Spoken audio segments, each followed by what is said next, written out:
Ассалаумағалейкум, қымбатты телекөрермен, Қызылорда қоғамдық телеарнасында спортсмен хабары. Аты әлемге әйгілі болған волейбол спортының шығу тарихын білесіз бе? 1895 жылы Вильям Морганден ақштың дене шынықтыру тәрбие мұғалімі соны ойлап тапқан.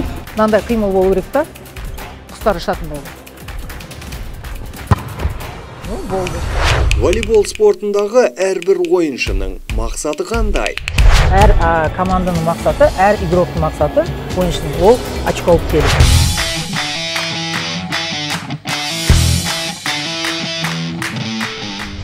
Қымбатты телекөрермен, мен дәл қазір өзімді осы шабуылдау бағытында сынап көрмекпін.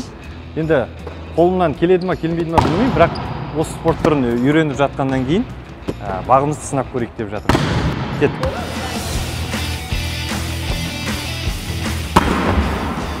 Жақсы. Қолымнан келді. Әрсенбі күні жаңа бағдарламаның тұсауы кесілмек. Сағат 21:30-да жіберіп алмаңыздар.